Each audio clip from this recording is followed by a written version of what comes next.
Hi there, my name is Anna Morris, and I'm a professional bird trainer and environmental educator. I've put together this series of videos showcasing the training my team and I have done with the ambassador birds at the Vermont Institute of Natural Science, where I've been leading the Wildlife Ambassador Programs team for about 8 years. I hope to show the variety of learners, abilities, and situations we've worked with, and what we've been able to achieve, emphasizing choice, positive reinforcement, and natural history in our training. Now, these first two clips feature Missouri, a barn owl we had for about 2 years on our team, who I have to say was not ultimately successful in his role as a glove ambassador for our public programs. Missouri was a COVID baby, so to speak, and he was very fearful of humans initially, despite being captive bred and socialized at a young age. I did manage to get him comfortable stepping up on glove, and as you can see, hopping into a crate, but he became very agitated if the crate moved, which was obviously an obstacle.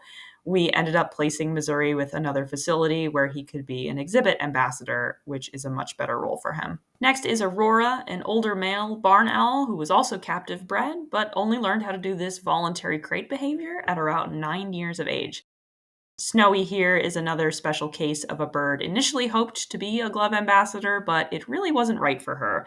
She lives on exhibit now, but remains pretty motivated to be around people, so we trained her to self crate off her exhibit to hopefully make working in her space a little easier. These next clips are of Hawaii, our 16-year-old male peregrine falcon. He was the bird that really started me on the self crating journey several years ago because he was quite reluctant to ride the glove through doorways, and that prevented us from taking him out and over to his crate.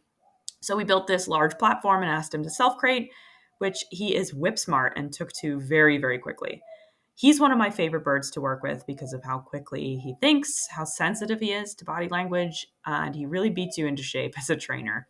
We actually have to be careful introducing him to new trainers because he will fully take advantage of you for tidbits, pretending he needs all that extra help. Bridport here, our gorgeous female rough-legged hawk, was actually trained for this voluntary crate behavior by my colleague, Andrea Drumbore. We built the shift system for a black vulture who lives in this exhibit in the summer, and kind of thought, well, why not teach Bridport how to use it too? And she's done really well with it. Moving away from raptors, we also have a small group of corvids on our team. And this is Queechy, the blue jay, doing his crate behavior. Queechy is an imprint, and as you can see, he's got tremendous energy. As soon as he figured out that the crate was the peanut store, he was all on board. But as you probably know, corvids are way smart. So to give Orange, our American crow, a little more control over his crating in these early stages, I put these two little zip ties on the door so now he has the means to open and close the crate door by himself. Finally, this last clip is a silly one of our Harrison Hawks using their shift doors to self-crate.